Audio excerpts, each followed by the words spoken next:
बोलिए प्रेम से श्री सद्गुरु महाराज की जय। एक बार आस्था और विश्वास के साथ बुलंद स्वर में गुरु महाराज का श्री जय घोष करें। श्री सद्गुरु महाराज की जय। श्री सद्गुरु महाराज की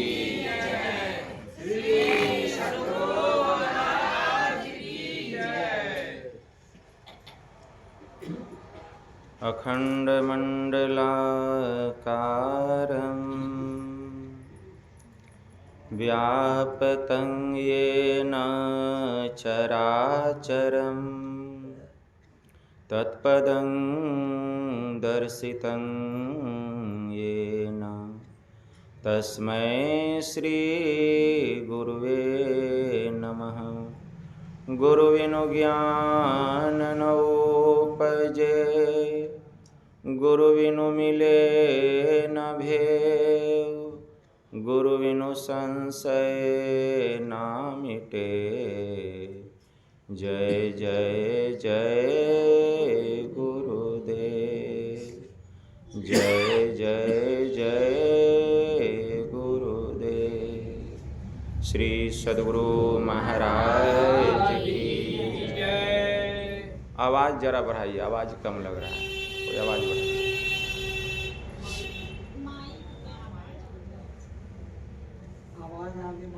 श्री सद्गुरु महाराज की जय। अव्यक्त रूप में परमाराध्य संत सद्गुरु महाराज के पावन कमल चरणों में बारंबार नमन। आदरणीय सत्संग प्रेमी गुरुजनों, भक्तिमती माताओं एवं धर्मशीला बहनों, आप लोगों को सर्वविदित हो चुका है कि आज का यह संत मत का सत्संग हमारे परलोकवासी जो बहुत जोर से गुरु महाराज का नारा लगाते थे, चुन्नी बाबू का आज पुण्य तिथि है। आज उस जीवात्मा के परम कल्याण के लिए घर परिवार के समस्त लोगों ने मिलजुल कर यह संत मत सत्संग का आयोजन किए हैं। कितने सौभाग्य की बात है। जीव के परम कल्याण के लिए सत्संग के अलावा क्या और कोई दूसरा उपाय हो सकता है? कोई दूसरा उपाय नहीं। सत्संग ही एकमात्र उपाय है जिससे कि जीव का परम कल्याण हो जाए। अभी हम लोग राम कथा के संबंध में सुन रहे थे। जो राम की कथा सुनेंगे वे कहाँ जाएंगे? राम के राज्य में जाएंगे। स्वाभाविक है, जो राम की कथा सुनेंगे वे राम की राज्य में चले जाएंगे। लेकिन गोस्वामी जी ने मानस में भी ठीक यही बात लिखी कि राम कथा के ते अधिकारी जिन्हें सत्संगति अति ही प्यारी। राम कथा के वही अधिकारी हैं जिनको सत्संग से विशेष प्रेम है। सत्संग करना पड़ेगा।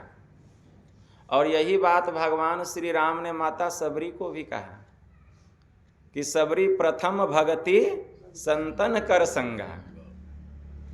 देखिए सत्संग का कितना महत्व है कि मेरी पहली भक्ति है संतों का संग करो, सत्संग करो। तो इससे क्या पता चलता है कि सत्संग की कितनी महिमा भगवान ने, संत महापुरुषों ने, वेद और उपनिषदों ने सत्संग के संबंध में कितनी महिमा गाई। तो राम कथा के ते अधिकारी जिन्हें सत्संगति अति ही प्यारी। हमको सत्संग से प्रेम करना पड़ेगा। सत्संग समझना पड़ेगा कि वास्तव में है क्या। सत्संग दो शब्दों के मेल से बना है। पहला सत्य और दूसरा संग। सत्य किसको कहा गया और संग कौन करेगा? ध्यान से सुनिएगा। सत्य सोई जो विनसे नाही, अचित चेतन सकल घट माही, रहे आनंदे सकल आनंदा, अताते नाम सचिदानंदा। सत्य वही है जिसका किसी काल में विनाश नहीं होता। सत्य वही है जिसका किसी काल में अभाव नहीं होता। सत्य वही है जिसमें कभी कोई परिवर्तन नहीं होता। सत्य वही है जो कहीं आता जाता नहीं है, जो सब जगह एक समान है, एक समान। चित्त चेतन सकल घट माही, रहे आनंदे, वह तो आनंद स्वरूप है। सकल आनंदा, ताते नाम सचिदानंदा। वह सत्य चित्त और आनंद के स्थान वही प्रभु श्री राम है। वही कौन है? प्रभु श्री राम हैं। ऐसे वे परमात्मा हैं। मतलब सत्य क्या है? वह परम सत्य है, परमात्मा। वही परम सत्य है। और उसी परम सत्य परमात्मा का अंश इस शरीर के भीतर में चेतन आत्मा है, उसी का अंश है। जैसे उस परमात्मा का किसी काल में नाश नहीं होता, वैसे ही इस आत्मा का भी किसी काल में नाश नहीं होता। इसका भी नाश नहीं होता है। यह जो आत्मा है यह भी सत्य है, और वह जो परमात्मा है वह परम सत्य है। वह जो परमात्मा है वह परम सत्य, और उसी परम सत्य परमात्मा का यह जो आत्मा है अंश है। जिस दिन इस सत्य का उस परम सत्य परमात्मा से मिलन हो जाएगा, उस दिन जो सत्संग होगा वह एक नंबर का, वह प्रथम श्रेणी का, वह उत्तम कोटि का सत्संग होगा। लेकिन यह कहना जितना सहज है, करना उतना कठिन है। कहने में कितना समय लगा, लेकिन करके देखिए कितना कठिन काम है। इसीलिए गोस्वामी जी ने विनय पत्रिका में लिखा, रघुपति भगति करत कठिनाई, कहत सुगम करनी अपार, जानई सो जेहि बनि जाई, जो जेहि कला कुशल, ताकह सुलभ सदा सुखकारी, सफरी सन्मुख जल प्रवाह, सुरसरी बहई गज भारी। ज्यों सरकरा मिलई सिकता मह, बलते नहीं बिलगावे, अति रसज्ञ सूक्ष्म पिपीलिका, बिनु प्रयास ही पावे। सकल दृश्य निज उदर मैली, असोवई निद्रा तजी योगी, असोई हरिपद अनुभवई परम सुख, अतिशय द्वैत वियोगी। शोक मोह भय हरस दिवस निसी, देश काल तह नाही, तुलसीदास यही दशाहीन, संशय निर्मूल न जाए। क्या समझे? गोस्वामी जी विनय पत्रिका में लिखते हैं, परमात्मा की भक्ति करना यह सबसे कठिन काम है। परमात्मा की भक्ति करके परमात्मा को प्राप्त कर लेना यह बहुत कठिन काम है। इससे कठिन, इससे मुश्किल इस संसार में कोई दूसरा काम नहीं है। कोई दूसरा काम नहीं है। आपको संसार में सब कुछ मिल जाएगा, लेकिन परमात्मा की भक्ति करके परमात्मा को प्राप्त करना यह दो ही तरीके से हो सकता है। या तो पूर्व जन्म के संस्कार के कारण, या तो ईश्वर की जब असीम कृपा होगी तब एक तो ईश्वर की कृपा से और दूसरा पूर्व जन्म के संस्कार से। कहत सुगम करनी अपार, करके देखिए कितना कठिन काम, जाने सो जेहि बनी जाए। लेकिन जो गुरु से कला जुक्ति मर्म जान करके करते हैं तो करते करते उनकी बन जाती है। जो जही कला कुशल ताकह सुलभ सदा सुखकारी, सफरी सन्मुख जल प्रवाह सुरसरी बही गज भारी। जो जिस काम को करने में निपुण होते हैं उनको उसी काम को करने में आनंद मिलता है। अगर उस काम में निपुण नहीं है तो वह काम उनके लिए भारी लगता है। सफरी सन्मुख जल प्रवाह सुरसरी बही गज भारी। देखते हैं सावन भादो का महीना आता है, जब नदी में बाढ़ आती है और उसकी धार उसका वेग प्रबल हो जाता है, तो छोटी छोटी जो सफरी मछली होती है वह कला में निपुण है तैरने में, वह धारा के विपरीत दिशा में गमन करती है, भाठा से सिरा की ओर चढ़ जाती है। जिधर से वेग आता है उसके उल्टे दिशा में घुस जाती है। क्यों? वह निपुण है, तैरना जानती है। सुखमन के झीना नाल से अमृत की धारा बही रही, मीन सुरत धार धर भाठा से सिरा चढ़ी रही। लेकिन कहीं उस बीच में हाथी आ जाए गजराज, वह चला जाएगा विपरीत दिशा में। वह प्रबल धारा, वह प्रबल फोर्स, वेग विशाल का हाथी को बहाते हुए कितना दूर ले जा करके गिरा देता है, कहना मुश्किल है। क्यों? हाथी इस कला में निपुण नहीं है, कुशल नहीं है, प्रवीण नहीं है। लेकिन वह जो मछली है छोटी वाली सफरी, वह निपुण है, वह कुशल है, वह प्रवीण है, वह कला जानती है। जो सरकरा मिलई सिकता मह बलते नहीं बिलगावे, अति रसज्ञ सूक्ष्म पिपीलिका बिनु प्रयास ही पावे।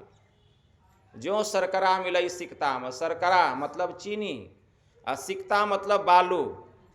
1 केजी बालू में 1 केजी चीनी मिला दीजिए और कहें आपको कि बालू से चीनी को अलग कर दीजिए, सर दुखने लगेगा, माथा पीटने लग जाएंगे, सिर धुनने लग जाएंगे।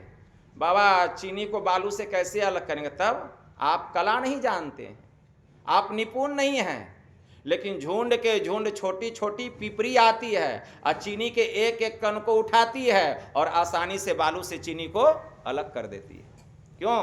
वह इस कला में निपुण है, कुशल है, प्रवीण है। लेकिन आप निपुण नहीं हैं, तो वह छोटी छोटी जो चींटियां है, पिपरी है, उसके लिए यह काम सरल है, लेकिन आपके लिए यह काम कठिन है। सकल दृश्य निज उदर मैली सोवई निद्रा तज जोगी। ठीक उसी प्रकार जो जोगी होते हैं, जो संत होते हैं, जो महापुरुष होते हैं, वह नींद को त्याग करके सोते हैं। सोते तो जरूर हैं, लेकिन नींद को त्याग करके। सकल दृश्य निज उदर मैली सोवई निद्रा तज जोगी। और सभी प्रकार के दृश्य को अपने भीतर में आंख बंद करके देख लेते हैं। क्यों? सोई हरिपद, क्योंकि वे परमात्म पद को प्राप्त किए हुए होते हैं।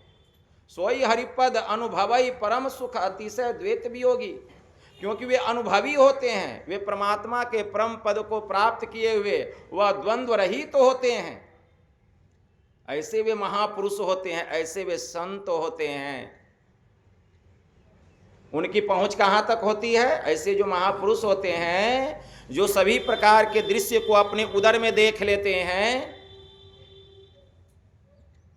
ऐसे जो महापुरुष होते हैं, उनकी पहुंच कहाँ तक होती है?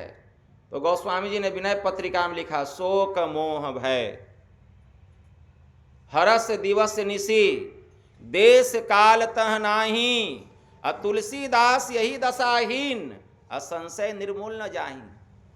जहां किसी प्रकार का शोक नहीं है, जहां किसी प्रकार का डर नहीं है, भय नहीं है, जहां किसी प्रकार की अज्ञानता नहीं है, मोह नहीं है, जहां न दिन है, न रात है, न हर्ष है, न विषाद है, न देश है, न काल है, जहां जाने पर सभी संशय का निर्मूल हो जाता है, सभी दुखों का अंत हो जाता है, वे परमात्मा पद को प्राप्त किए हुए ऐसे महापुरुष, ऐसे संत होते हैं। अगर ऐसे संत का, ऐसे महापुरुष का, ऐसे महात्मा का केवल दर्शन हो जाए तो यह द्वितीय श्रेणी का सत्संग है, यह दूसरे नंबर का सत्संग है।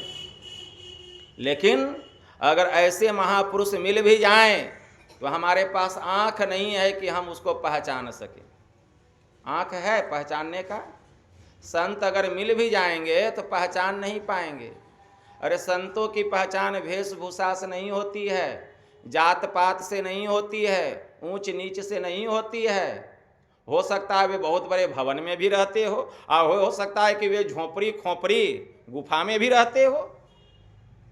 उनकी पहचान वेशभूषा से नहीं होती है।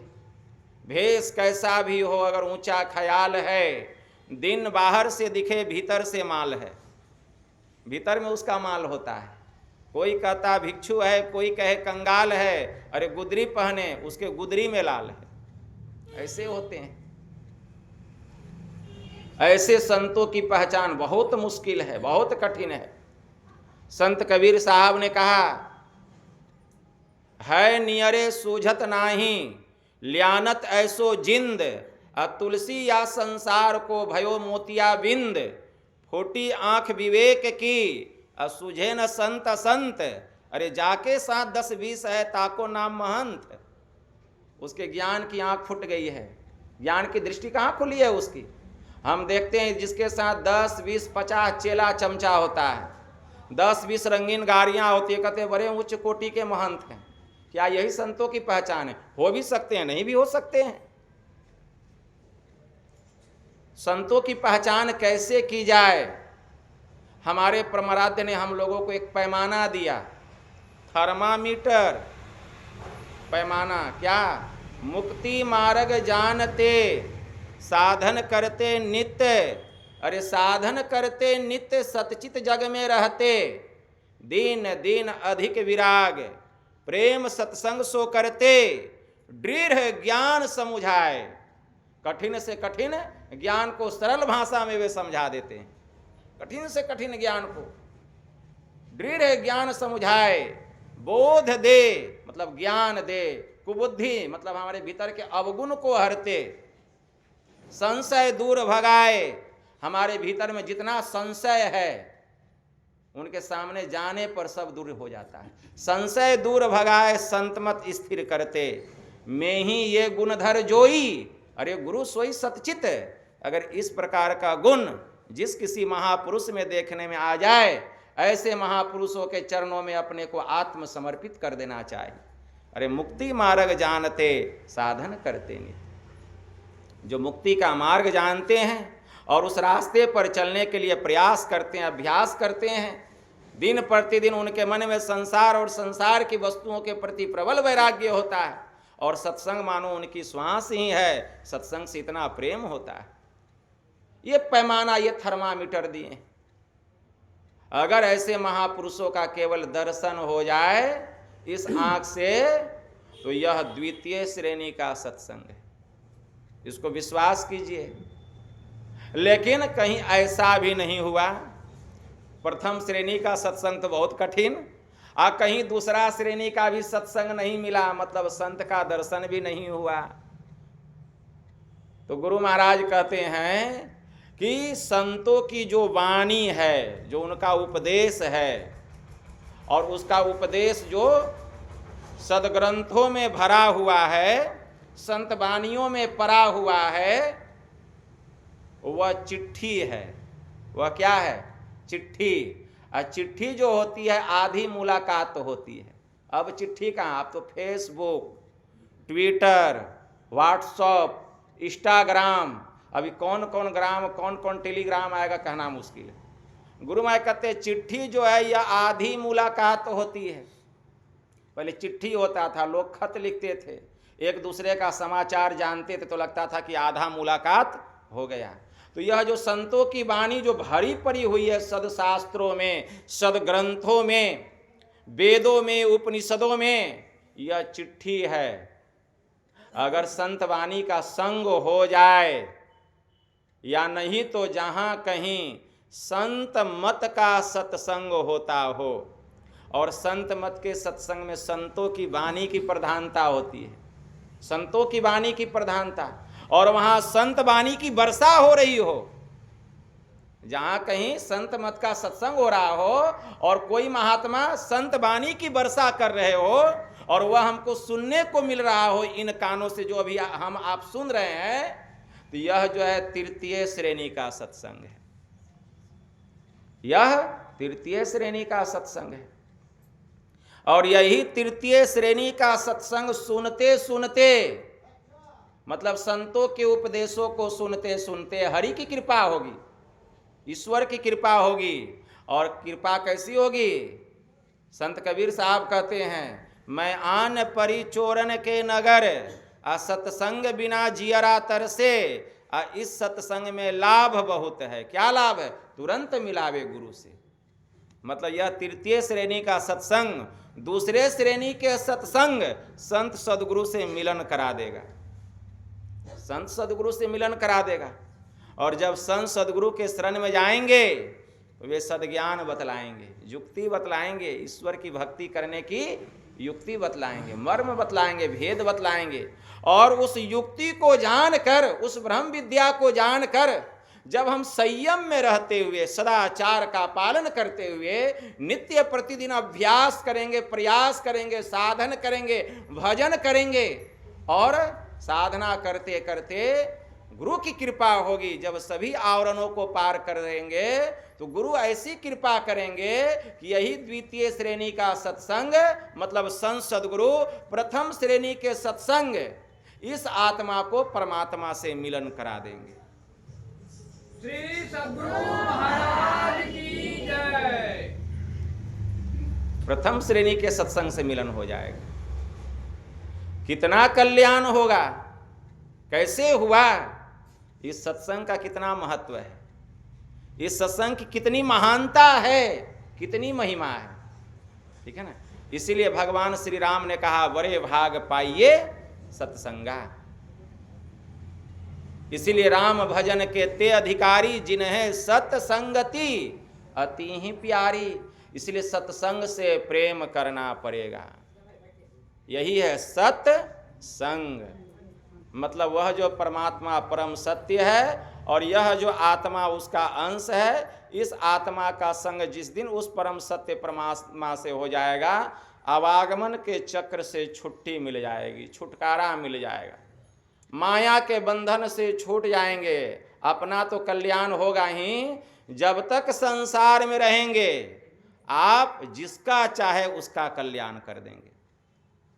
जब तक संसार में रहेंगे आपसे कल्याण का ही काम होगा, आपसे कभी अकल्याण नहीं होगा, अमंगल नहीं होगा, मंगल ही मंगल होगा। गोस्वामी जी ने मानस में लिखा, देहिक देविक भौतिक तापा, राम राज काहू नहीं व्यापा। जो राम की भक्ति करेंगे वे राम के राज्य में चले जाएंगे। त्रेता युग में प्रभु श्री राम आए, त्रेता युग में राम का राज्य था, बहुत लोग उनके राज्य में रहते थे। तो क्या वहाँ लोगों को दैहिक कष्ट नहीं होता था, कि देविक कष्ट नहीं होता था, कि भौतिक कष्ट नहीं होता था? समझें, दैहिक देविक भौतिक तापा, कि दैहिक रोग किसको कहा गया, देविक रोग किसको कहा गया, भौतिक रोग किसको कहा गया? ध्यान से सुनिए। गोस्वामी जी ने लिखा कि राम के राज्य में जो चला जाता है उसको दैहिक देविक और भौतिक रोग नहीं होता है। क्या त्रेता युग में जितने प्राणी थे उनको दैहिक देविक और भौतिक रोग नहीं होता था? होता था, होता था। तो वह कौन सा राम का राज्य है? तो पहले यह जानना पड़ेगा कि दैहिक देविक और भौतिक रोग क्या है। दैहिक रोग मतलब शरीर में जो रोग होता है उसको दैहिक रोग कहा गया। किसी को बुखार आ गया, किसी को सर्दी लग गई, किसी को खांसी हो गई।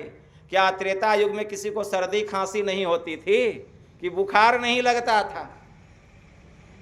शरीर संबंधी जितनी बीमारियां हैं वह दैहिक रोग। शरीर में जितना भी बीमारी है शरीर संबंधी, अब तो डॉक्टर हो गए, अब ब्रेन का अलग डॉक्टर, लीवर का अलग डॉक्टर, किडनी का अलग डॉक्टर, हार्ट का अलग डॉक्टर। तो शरीर संबंधी जितनी बीमारियां हैं वह सब दैहिक रोग। दैविक रोग किसको कहा गया? कोई फूल तोड़ने के लिए पेड़ पर चढ़ा, अचानक गिरा, उसका टांग टूट गया, किसी का हाथ टूट गया, कोई अपने प्राण से ही हाथ गवा बैठा, यह दैविक रोग। ट्रेन से जा रहे थे, एक ट्रेन उधर से आ रही थी, टक्कर लगी, कितने हजार लोग मारे गए, दैविक रोग। अचानक भूकंप आया, 10,000 की संख्या में लोग मारे गए, कौन रोग? दैविक रोग। ये सब दैविक रोग है। अकस्मात जो कुछ हो गया, ठीक है ना, वह दैविक रोग। भौतिक रोग किसको कहा गया? तो क्या राम के राज्य में दैविक रोग नहीं होता था? कोई पेड़ से नहीं गिरता होगा, किसी का हाथ पैर नहीं टूटता होगा? तो वह कौन सा राम का राज्य है जहां दैविक और भौतिक रोग नहीं होता है? भौतिक रोग किसको कहा गया? एक प्राणी को दूसरे प्राणी से जो कष्ट हो वह है भौतिक रोग। जैसे हमसे आपको कोई कष्ट हो गया और आपसे हमको कोई कष्ट हो गया, यह हो गया भौतिक रोग। जैसे किसी को सांप ने काट लिया, किसी को बिच्छू ने डंक मार लिया, तो एक प्राणी से दूसरे प्राणी को कष्ट हुआ, यह भौतिक रोग। क्या राम के राज्य में सांप बिच्छू नहीं काटता था? किसी को काटता था कि नहीं?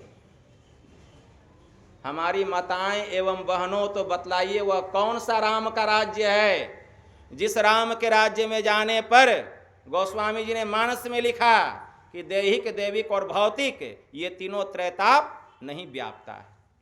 वह कौन सा राम का राज्य? दैहिक, दैविक, भौतिक तापा, राम राज काहू नहीं व्यापा।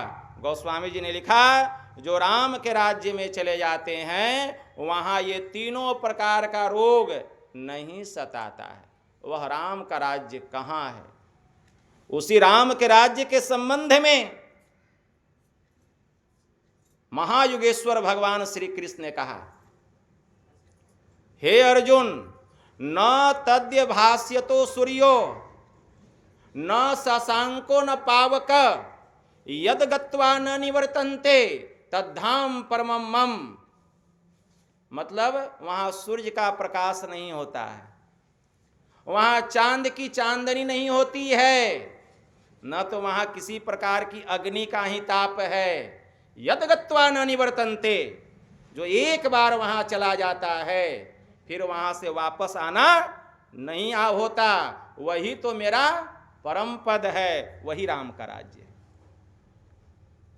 संत कबीर साहब ने कहा, कहता हूं उस देश की बतिया जहां न होत दिन रतिया, नहीं रवि चंद्र और तारा, नहीं उजियार अंधियारा, नहीं तह पवन और पानी, गए वो देश जिन जानी, नहीं तहां धरनी आकाशा, करे कोई संत तहां वासा, उहुआ गम काल को नाही, तहवा नहीं धूप और छाही, सो हंगम नाद उहुआ नहीं भाई, न बाजे संग सहनाई, निह अक्षर जाप तह जापे, उठत धुन सुन से आपे, मंदिर में दीप बहुबारी, नयन बिनु भई अंधियारी, कबीरा देश है न्यारा, लखे कोई राम का प्यारा। वह है देश, वह है राम का राज्य जहां दैहिक, दैविक और भौतिक ये त्रैताप स्पर्श तक नहीं करता है। उस राज्य में जाना पड़ेगा। कैसे जाएंगे? खूब राधे राधे करेंगे चले जाएंगे, हरे कृष्ण हरे राम करेंगे चले जाएंगे? कैसे जाएंगे उस राम के राज्य में? अरे उसके लिए उस द्वार में प्रवेश करना पड़ेगा, मोक्ष के द्वार में। खूब राम राम जपने से कोई राम के राज्य में नहीं जाएगा, खूब हरे कृष्ण करने से कोई कृष्ण के राज्य में नहीं जाएगा। उसके लिए मोक्ष के द्वार में प्रवेश करना पड़ेगा, सीधा रास्ता, वह सीधा रास्ता है राम के राज्य में जाने का। परमात्मा ने सबके भीतर में रूप को ग्रहण करने के लिए एक रास्ता बनाया, आंख। चाहे किसी देश का व्यक्ति हो, किसी जाति का व्यक्ति हो, रूप को आंख से ही देखेगा। परमात्मा ने शब्द को सुनने के लिए एक रास्ता बनाया, कान। किसी भी देश का व्यक्ति हो, किसी भी जाति का हो, वह कान से ही सुनेगा। परमात्मा ने सुगंध दुर्गंध लेने के लिए एक रास्ता बनाया, नाक। किसी भी देश का जाति का व्यक्ति हो, नाक से ही सुगंध दुर्गंध लेगा। परमात्मा ने भोजन करने के लिए एक रास्ता बनाया, मुंह। किसी भी जाति का, किसी भी देश का, भेष का व्यक्ति हो, मुंह से ही खाना खाएगा।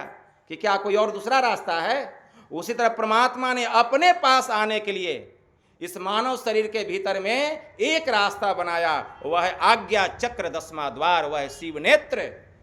सुषमना होकर के क्यों भटकता फिर रहा तू, ऐ तलाशे यार में, अरे रास्ता तो सहरग में है दिलबर पे जाने के लिए। एक ही रास्ता है, सुषमना होकर के। उसी को सहरग कहा गया, उसी को वेद में, उपनिषद में उसी को सुषुम्ना कहा गया, उसी को भगवान कृष्ण ने नासाग्र कहा। उस रास्ते में प्रवेश करना पड़ेगा। उसका तो कोई भेद ही नहीं बतलाता है। राम राम जपो, सीता राम करो, राधे राधे करो, क्या होगा? उसका कोई रहस्य बतलाता है कि उस महीन मार्ग में, उस पिपीलिका मार्ग में हम कैसे प्रवेश करेंगे? उसके मार्ग तो कोई सच्चे संत सदगुरु रूपी बादशाह बतलाते हैं। इसीलिए एक फकीर ने कहा, मुर्शिदे कामिल से मिल, अरे सिद्क और सबूरी से तकी, जो तुझे देगा फहम सहरग को पाने के लिए। इसके लिए सच्चे संत सदगुरु रूपी बादशाह के शरण में जाना पड़ेगा। उनकी खिदमत करनी पड़ेगी, नौकरी करनी पड़ेगी, खुशामद करनी पड़ेगी, चाकरी करनी पड़ेगी, गुलामी करनी पड़ेगी, तब वे कृपा करेंगे। तुम्हारी सेवा को देखकर उनकी अपनी मौज होगी। कृपा कर भी सकते हैं, नहीं भी कर सकते हैं, उनकी मौज होगी, तब यह रहस्य बतलाएंगे। भगवान महायोगेश्वर श्री कृष्ण ने कहा, तद्विधि प्राणिपातेन परिप्रश्नेन सेवया उपदेशयन्ति ते ज्ञानम ज्ञानिन अश्व तत्वदर्शिनः। कि हे अर्जुन, तत्व ज्ञानी, तत्वदर्शी, परम ज्ञानी, विज्ञानी महापुरुष के शरण में जा। उनको दंडवत प्रणाम कर, झुक करके एकदम दंडवत, कुछ दिनों तक उनकी खिदमत कर, सेवा कर, नौकरी कर। जब तेरी सेवा से वे प्रसन्न हो जाएंगे, तब वे तुझे इसका रहस्य बतलाएंगे, भेद बतलाएंगे, मर्म बतलाएंगे, जुक्ति बतलाएंगे। और उस जुक्ति को जानकर जब तू योग करेगा, भक्ति करेगा, तब तुझे अपने स्वरूप का ज्ञान होगा। तदंतर मेरे स्वरूप की पहचान होगी और तू सदा के लिए दुखों से मुक्त हो जाएगा। यह तो रास्ता ही कोई नहीं बतलाता है, यह भेद कहां कोई बतलाता है। यह रास्ता बड़ा सूक्ष्म है, बड़ा बारीक है, बड़ा मार्मिक यह ज्ञान है। राह गई है बड़ी झीनी है साधो नैन नगर से, नैन नगर में घोर अंधियारी सतगुरु ज्ञान सफीनी, वाह मग सुरती सरकी जब जावे ज्योति झकाझक कीनी है साधो नैन नगर से। ऐसा बारीक मार्ग है, कितना सूक्ष्म मार्ग है। इस मार्ग में प्रवेश करना पड़ेगा, इस मार्ग में जाना पड़ेगा। संत कबीर साहब ने कहा, इसके लिए पांव की आवश्यकता नहीं है, बिन पावन की राह है, बिना बस्ती का देश, बिना पिंड का पुरुष है, कहे कबीर संदेश। संत यारी साहब ने कहा, दो मुंदी के निज अंदर देखा, दो मुंदी के निज अंदर देखा, नहीं चांद सूरज दिन राती है रे, रोशन समा बिनु तेल दिया बाती, उस ज्योति की सबे सिफाती है रे, गोता मारी देखो आदम अवर नहीं कोई संग साथी है रे, यारी कहे तहकीक किया है उस मलकुल मौत की तू जाती है रे। मतलब जिस जाति के परमात्मा है उसी जाति के हम हैं, उसकी कोई जाति नहीं, हमारी भी कोई जाति नहीं, हम स्वजाति हैं, परमात्मा के अंश हैं। गुरु नानक देव जी ने क्या कहा, न तिसु मातु पिता सुत बंधप, न तिसु काम न नारी। गुरु नानक देव जी महाराज कहते हैं, जाति अजाति अजोनी संभव, नाति सुभाव न भरमा। उस बारीक मार्ग पर चलना पड़ेगा। गुरु नानक देव जी महाराज कहते, खिन्नी हूं तीखी बाल हूं नीकी, एतु मार्गो जाना। तलवार के धार से भी पतला वह मार्ग है, बाल की नोक से भी सूक्ष्म वह रास्ता है। उस रास्ते में प्रवेश करना पड़ेगा। कौन प्रवेश करेगा? मन सूरत के संग में प्रवेश करेगी। उस रास्ते में घुसना पड़ेगा। वह रास्ता कहाँ है? दोनों आंखों के मध्य में, ठीक सामने, दोनों आंखों के मध्य में ठीक सामने वह मार्ग है। संत कबीर साहब ने कहा, सुमिरन सूरत लगाई के आ मुखते कछु न बोल, आ बाहर का पट बंद कर तब भीतर का पट खोल। संत कबीर साहब कहते हैं उस मार्ग में प्रवेश करना पड़ेगा।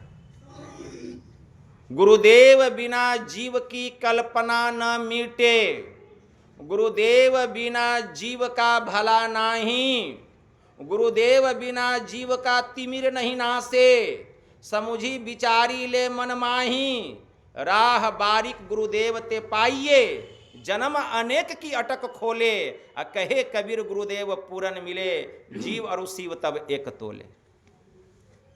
गुरुदेव के भेद को जीव तो जाने नहीं, अरे जीव तो अपनी बुद्धि ठाने।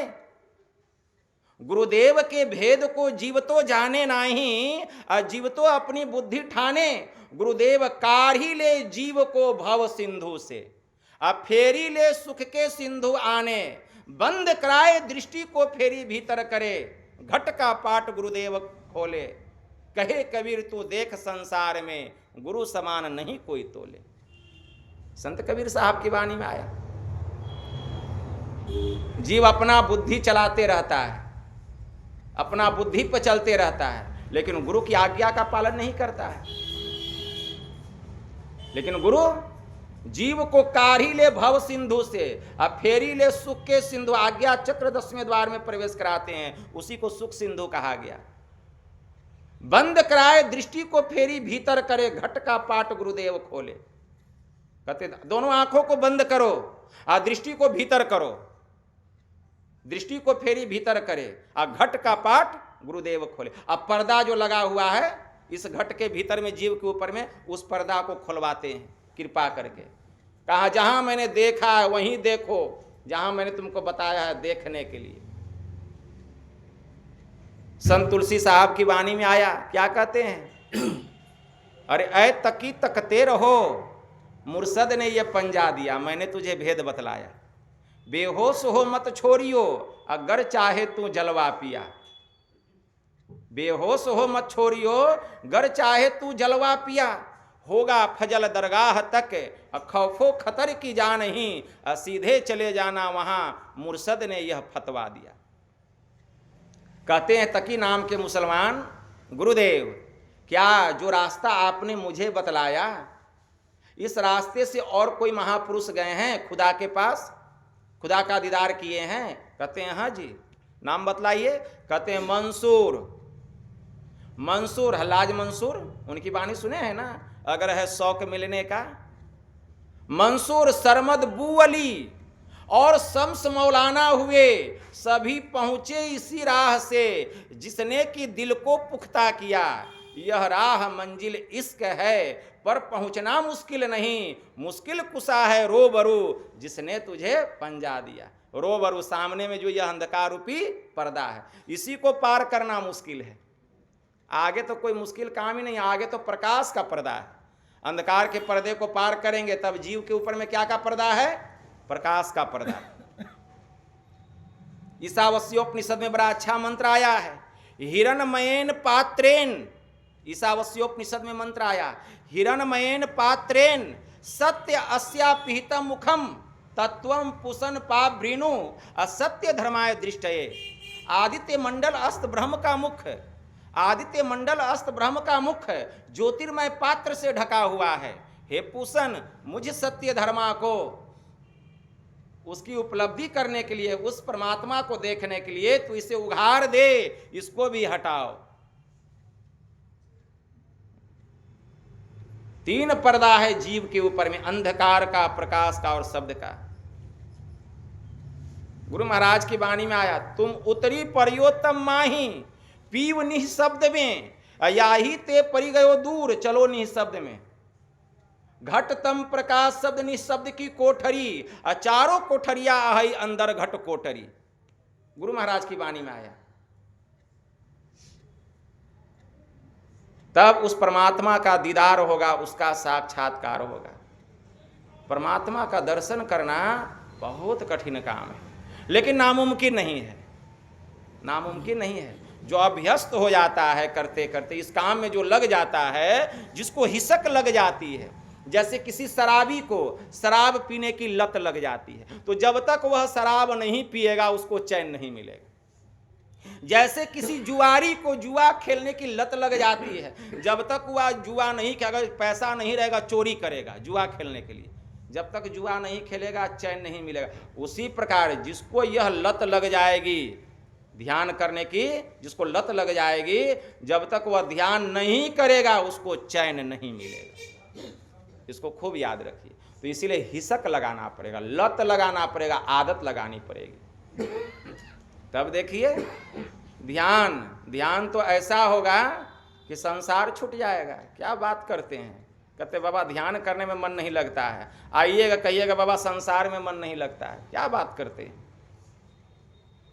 भूल जाइएगा यह कहना कि बाबा ध्यान में मन नहीं लगता। आइएगा कहिएगा बाबा संसार में मन नहीं लगता है, बाबा पत्नी में मन नहीं लगता है, पत्नी कहेगी बाबा पति में मन नहीं लगता है, बाबा बच्चा में मन नहीं लगता है, बाबा घर में मन नहीं लगता है, बाबा धन में आनंद नहीं है। तब आनंद का है, तब तो भीतर में आनंद।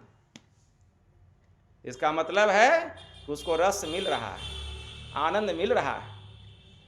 ऐसा लत लग जाएगा। क्या बात करते हैं, ध्यान में मन नहीं लगेगा। अरे मन आपका है, आप मन के नहीं हैं। मन मेरा है, हम मन के नहीं हैं। मन जड़ है, हम चेतन हैं।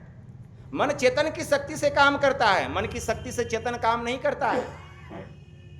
इसलिए मन को लगाना पड़ेगा, लगाना पड़ेगा, आदत लगानी पड़ेगी, बार बार करते करते। गुरु महाराज की वाणी में आया, गुरुदेव क्या कहते हैं, जहाँ जहाँ मन भग जाए ताही तह तह से तत्क्षण, अब फेरी फेरी ले आइए और लगाइए ध्यान में आपन, ऐसे ही करी प्रत्याहार धारणा धारण धरी के, अरे हरि में ही औरों आगे बढ़िए चढ़िए धर धारा धरी के। देखिए कितना आनंद है।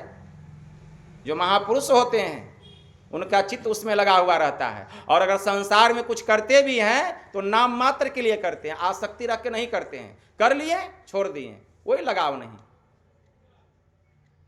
उनमें उनकी आसक्ति नहीं। आसक्ति तो बस एक लगा हुआ है। यह जो चित्त है उस परम चित्त परमात्मा से जुड़ा हुआ है। ऐसे ही अपने चित्त को लगाना पड़ेगा। संसार में रहिए खीरा के जैसा।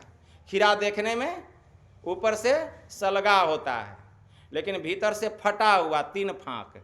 उसी तरह से ऊपर से सबसे मिल के रहिए और भीतर से फटे हुए रहिए, किसी से कोई आसक्ति नहीं। भीतर से सबसे अलग, ऊपर से लगेगा कितना हमसे प्रेम करते हैं, लेकिन भीतर से सबसे फटे हुए, सबसे अलग होके। ऐसे संत महात्मा रहते हैं। ऐसे संसार में रहना चाहिए। संसार में माँ बाप भाई बहन पति पत्नी बाल बच्चा घर मकान दुकान सब में मिले रहिए, लेकिन भीतर से 3 फांक, मतलब कोई आसक्ति नहीं। एक ईश्वर में चित्त को लगा के रखिए।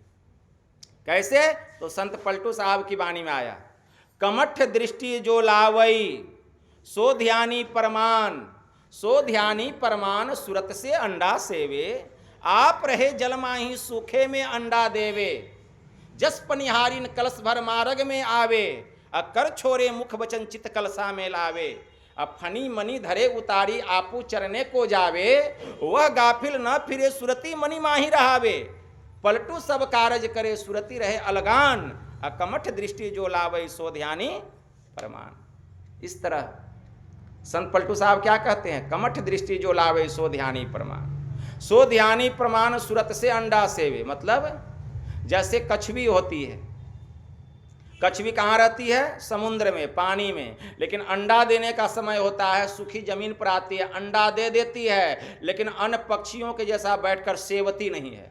चली जाती है पानी में, लेकिन अपना चित्त जो है अंडे में लगा के रखती है, अपने सूरत को अंडे में लगा के रखती है। सूरत की शक्ति से अंडा बढ़ता है, पुष्ट होता है, अंडा फटता है, और वही अंडे से बच्चे निकलते हैं, पानी में अपनी माँ के पास आ जाते हैं।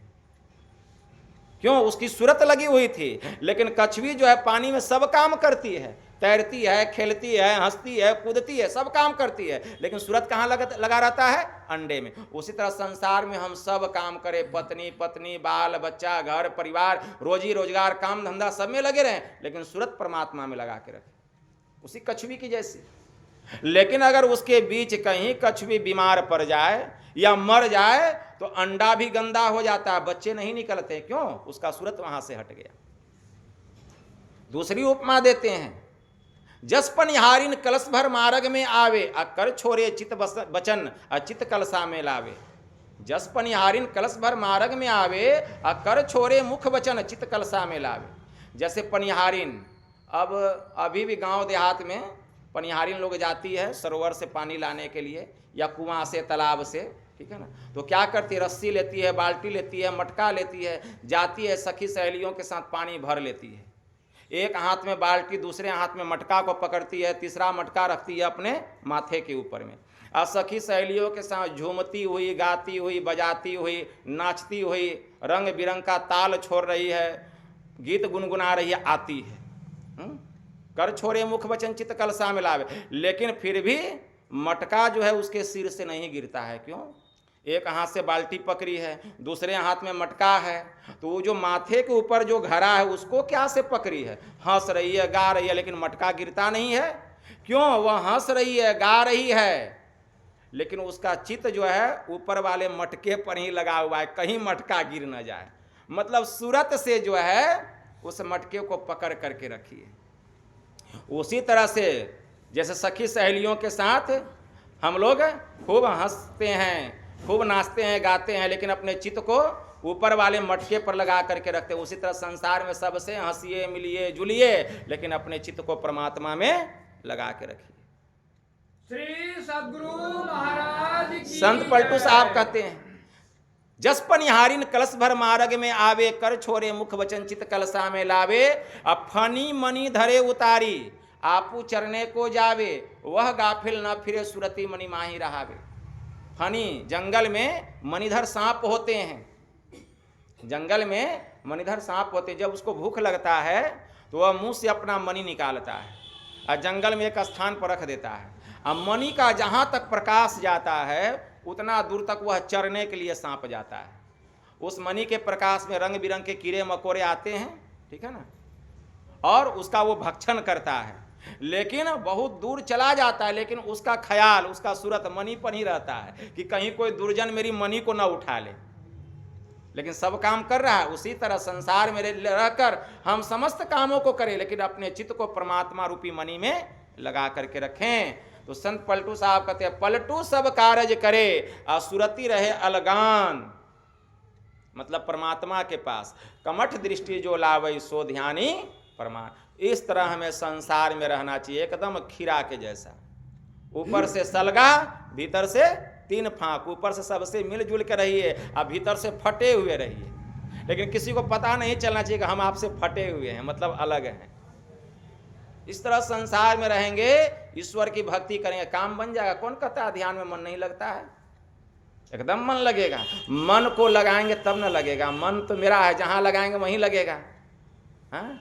अगर 500 का 2 गड्डी कोई दे दे गिनने के लिए, कि गिन के देना है 1 लाख रुपया, मन कितना लगता है? कितना बार गिनते हैं, कहीं मिस्टेक तो नहीं हो गया, कहीं कोई कम तो नहीं दे दिया। मन कितना लगा रहता है। क्यों? उसमें आसक्ति है। उस नोट में, 500 के नोट में आसक्ति है, लेकिन परमात्मा में आसक्ति नहीं है। इसीलिए गोस्वामी जी ने लिखा, तुलसी ममता राम सो, तुलसी ममता राम सो, असमता सब संसार, राग न रोष न दोष दुख, दास भय भव पार। अगर ममता रखना है, प्रेम रखना है तो राम से रखिए। असमता सब संसार, तब राग न रोष न दोष दुख दास भय भव पार। वही दास भाव रखते हुए परमात्मा की भक्ति करेगा, उसका चित्त प्रभु में लगा रहेगा और वही संसार रूपी सागर को एक दिन पार कर जाएगा। यह है भक्ति का स्वरूप कि इस तरह से हमें ईश्वर की भक्ति करनी चाहिए, तब हमारा कल्याण होगा। ऐसे कल्याण नहीं होगा। हम खूब प्रवचन सुना देंगे तो क्या होगा? अपने चित्त को वहां लगाना पड़ेगा, अपने मन को वहां टिकाना पड़ेगा। कितना देर हमारा मन टिकता है? जहां बतलाया गया है मन को टिकाने के लिए दृष्टि योग की साधना में कि यहां मन को टिका के रखना है, कितना देर टिकता है? ठीक ठीक मानस जप नहीं होता है, ठीक ठीक मानस ध्यान नहीं होता है, मन कहां से वहां टिकेगा? कहां से मन टिकेगा? परम संत बाबा देवी साहब कहने कृपा किए, कब्र में दाखिल होने और चिता में जलने से पहले मोक्ष प्राप्त करो। अरे दुनिया वहम है, अभ्यास करो। यह संसार वहम है, मतलब झूठा है। हम वहम में हैं, संसार में इसको अपना समझ रहे हैं, उसको अपना समझ रहे हैं, मतलब भ्रम में पड़े हुए हैं। दुनिया वहम है, मतलब भ्रम है कि यह अपना, कोई अपना नहीं है, सब सपना है। अगर कोई अपना है तो परमात्मा ही अपना है।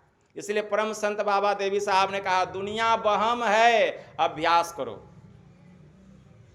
और हमारे गुरु महाराज कहने की कृपा की है क्या? अभी सुनवे किए, सुकिरत करी ले नाम सुमर ले, को जाने कल की जगत में खबर नहीं पल की। झूठ कपट करी माया जोरिन, बात करे छल की। झूठ कपट करी माया जोरिन, अब बात करे छल की। अब पाप की पोट धरे सिर ऊपर, किस विधि होवे हल की। काया अंदर हंसा बोले, खुशियां कर दिल की। जब यह हंसा निकरी जाएंगे मिट्टी जंगल की। संत कबीर साहब की वाणी में आया, ये संत कबीर साहब की वाणी है कि प्रभु के नाम का सुमिरन करो, शुभ कर्मों को करो। शुभ कर्म क्या है? गुरु मंत्र का जप करो, गुरु रूप का ध्यान करो, दृष्टि साधन करो। कल किसने देखा है कल क्या होगा? आज कहे मैं काल करूंगा, काल कहे फिर काल। आज काल के करत ही अवसर जासी चाल, वो अवसर ही बीत जाएगा। इसीलिए काल करे सो आज कर, आज करे सो अब पल में प्रलय होएगी बहुरी करेगा कब? तब क्या करते हैं लोग? नहीं, आज करे सो कल कर, कल करो सो परसों। आज करे सो कल कर, कल करे सो परसों। अरे टला टुली में दिन बीते, जीना है अभी बरसों। लोग कहते हैं अभी तो बहुत दिन जिएंगे बाबा, आज नहीं कि तो कल करेंगे, कल नहीं कि तो परसों करेंगे। टला टुली में दिन बीते, जीना है अभी बरसों। सोचा था हम खाएंगे, बहुत जमा किया बहुत माल, देखते ही देखते रह गए और पकड़ी ले गया काल। अब इसीलिए पता नहीं कब क्या हो जाएगा, कहाँ नहीं जा सकता। इसलिए सुकिरत करी ले, मतलब शुभ कर्मों को करो, नाम सुमर ले, नाम का सुमिरन करो। हो जाने कल की जगत में खबर नहीं पल की। एक क्षण का खबर नहीं है कि कल क्या हो जाएगा, कोई नहीं कह सकता है। झूठ कपट करी माया जोरिन, बात करे छल की। झूठ नहीं बोलना चाहिए। गुरु महाराज कहते थे झूठ पाप का क्या है? बाप है, मतलब सरदार है, झोला है। कोई काम किए हैं, कह दिए नहीं किए हैं, वो झोला में जाके घुस गया, पाप जमा हो रहा है। पूज्य महर्षि साहिब स्वामी जी महाराज कहा करते थे बाप रे बाप, झूठ बोलना महापाप। बाप रे बाप, झूठ बोलना महापाप। सब पाप का मूल झूठ में ही है। इसीलिए कितना भी आप पाप कर रहे हैं लेकिन सत्य बोलिए, झूठ नहीं बोलिए। एक दिन आपको लज्जा आएगी, पाप करना छूट जाएगा। आप चोरी किए, झूठ मत बोलिए, बोल दीजिए कि हम चोरी किए। आप व्यभिचार किए, है ना 5 पाप, झूठ, चोरी, नशा, हिंसा, व्यभिचार। अब देखिए केवल अगर कोई झूठ बोलना छोड़ दे, 4 पाप अपने छूट जाएगा। मान लीजिए कोई चोरी किया, किसी ने पूछा तुमने चोरी किया, हाँ मैंने चोरी किया, उसका पाप उसी समय साफ हो गया, सत्य बोल दिया। नशा किया, तुमने नशा किया, हाँ बाबा हमने नशा किया, पाप उसी समय उसका खत्म हो गया, जैसे ही वो सत्य बोला। अगर व्यभिचार कर लिया, अनैतिक काम किया और कह दिया हाँ हमने व्यभिचार किया, देखिए उसका पाप उसी समय साफ हो गया। अब उसको अगले बार से लज्जा आएगी कि हमको सत्य ही बोलना पड़ेगा, हम काहे के लिए ऐसा काम करेंगे, वो सदाचारी बन जाएगा। इसीलिए गुरु महाराज कहते थे कि झूठ जो है सब पाप का सरदार है, बाप है, झूठ नहीं बोलना चाहिए, झूठ में ही सब पाप घुसा हुआ है, छुपा हुआ है। इसलिए संत कबीर साहब ने कहा सांच बराबर तप नहीं, झूठ बराबर पाप, जाके हृदय सांच है ताके हृदय आप। झूठ नहीं बोलना चाहिए, सदाचार का पालन करना चाहिए, सत्य धर्म का पालन करना चाहिए। एक राजा थे, राजा का नाम था सत्यदेव। एक बार राजा सत्यदेव की नींद ब्रह्म बेला में टूट गई। तो राजा सत्यदेव देखते हैं, क्या देखते हैं कि एक बहुत सुंदर स्त्री है, देवांगना के जैसा उसका चेहरा लग रहा है, पूरा शरीर जो है चांदी के जैसा चमचमा रहा है, वह घर से बाहर निकल रही है। तो राजा सत्यदेव पूछते हैं कि देवी तुम कौन हो? वह कहती राजन मैं लक्ष्मी हूं। कहा देवी तुम मेरे घर से क्यों जा रही हो? नहीं अब मैं तुम्हारे घर में नहीं रह सकती। ठीक है जैसी तुम्हारी इच्छा। लक्ष्मी चली गई। कुछ देर के बाद राजा साहब देखते हैं एक दिव्य पुरुष भी घर से बाहर निकल रहा है राजमहल से। राजा सत्यदेव कहते हैं कि हे देव आप कौन हैं? आप मेरे राजमहल से क्यों निकल रहे हैं? वह दिव्य पुरुष कहता राजन मैं दान हूं। तो आप क्यों जा रहे हैं? अरे जब लक्ष्मी ही तुम्हारे घर में नहीं रही तो दान कहां से करोगे? जब लक्ष्मी ही नहीं तो दान कहां से होगा? इसलिए जहां लक्ष्मी रहेगी वहीं ना दान रहेगा, इसलिए मैं भी जा रहा हूं। कहा जैसी आपकी इच्छा चले जाइए। दान भी चला गया। कुछ देर के बाद राजा सत्यदेव देखते हैं कि एक दिव्य पुरुष और राजमहल से बाहर निकल रहा है। राजा सत्यदेव कहते हैं देव आप कौन हैं? कहते हैं मैं यज्ञ हूं। कहा आप क्यों जा रहे हैं? अरे जब लक्ष्मी नहीं रही, दान नहीं रहा तो यज्ञ कैसे होगा? बिना दान का यज्ञ भी व्यर्थ होता है, इसलिए मैं भी जा रहा हूं। कहा जाइए कोई बात नहीं। कुछ देर के बाद देखते हैं कि सूर्य के समान प्रकाश हो रहा है, एकदम कांतिमान चेहरा, वे भी बाहर निकल रहे हैं। राजा साहब पूछते हैं कि हे देव आप कौन हैं? कहें कि मैं सत्य हूं। कहा कि आप क्यों जा रहे हैं? कहा कि अब मैं भी नहीं रह सकता हूं। राजा सत्यदेव सत्य का चरण पकड़ लिए। कहा कि हे सत्य देवता मैंने आपके लिए लक्ष्मी का त्याग कर दिया, मैंने आपके लिए लक्ष्मी का त्याग किया, मैंने आपके लिए दान का भी त्याग कर दिया, मैंने आपके लिए यज्ञ का भी त्याग कर दिया, ये सब मैंने आपके लिए किया, लेकिन मैं सत्य का त्याग नहीं कर सकता। क्योंकि अगर मैंने सत्य का त्याग कर दिया तो मेरा अस्तित्व ही समाप्त हो जाएगा। चरण पकड़ के रोने लगा और बहुत प्रार्थना करने लगा कि हे देव आप मेरे राजमहल को छोड़ के नहीं जाए। तो सत्य जो है राजा साहब की बात मान गए और सत्य जो थे राजमहल में ही ठहर गए। इतने में कुछ देर के बाद उधर से लक्ष्मी आ रही है राजमहल में। राजा सत्यदेव कहते देवी तुम तो चली गई थी, क्यों आ गई? क्योंकि राजन जहां सत्य रहता है वहीं लक्ष्मी रहती है। उधर से दान भी आया। राजा साहब पूछते हैं तुम क्यों आ गए? तुम तो चले गए थे। दान कहता है राजन जहां सत्य रहता है वहीं लक्ष्मी रहती है, और जहां लक्ष्मी रहती है वहीं दान रहता है। कहा अच्छी बात है। उधर से यज्ञ भी आया हड़बड़ाते हुए। कहा तुम भी आ गए? कहे कि राजन क्या बतलाऊं, जहां सत्य रहता है वहां लक्ष्मी रहती है, वहीं दान रहता है, और जहां दान होगा वहीं तो यज्ञ होगा, और जब यज्ञ होगा तब तो आपकी श्री विजय होगी। श्री सद्गुरु महाराज। तो देखिए सत्य में कितना बल है। इसलिए सत्य का त्याग नहीं करना चाहिए, सत्य धर्म का पालन करना चाहिए। तो कहने की बहुत सारी बात है, तो हमारा कहने का मुख्य सार यह है कि हम लोग सत्य धर्म का पालन करें, सदाचार का पालन करते हुए हम ईश्वर की भक्ति करें, तो इससे गुरु महाराज की कृपा होगी और ईश्वर की भक्ति में हम आगे बढ़ेंगे। इस जीव का परम कल्याण होगा। यह हमारे चुन्नी बाबू के दिवंगत आत्मा के परम कल्याण के लिए हमारी माता जी, घर परिवार के समस्त लोगों ने यह संत मत सत्संग का आयोजन किए। मैं गुरु महाराज की तरफ से उस दिवंगत आत्मा के लिए प्रार्थना करता हूँ कि हे परम पिता परमात्मा, आप ऐसे पुण्यात्मा को अपने चरणों में, अपने शरणों में स्थान दें कि जहाँ से इनकी भक्ति छुटी हुई है पुनः वहाँ से वे अपनी भक्ति प्रारंभ करें। बोलिए प्रेम से श्री सद्गुरु महाराज की। चलिए, हाँ, एक सूचना है। कल भी यही होगा। श्री सद्गुरु महाराज की जय। प्रीतम के दादी के प्रीतम जी के दादी माता की पुण्यतिथि है कल। उसी उपलक्ष्य में कल सत्संग। ऐसे तो कल किसु कहा था कि बाबा 11 बजे घर में होगा। उनका कहना था कि 11 बजे हम घर में बाबा मेरा सत्संग कीजिएगा। तो बच्चे का चूँकि स्वभाव होता है तो उनका कहना था कि हम घर में ही सत्संग कराएंगे। इसीलिए 11 बजे से प्रीतम जी के घर में ही सत्संग होगा। बोलिए प्रेम से श्री सद्गुरु महाराज की जय।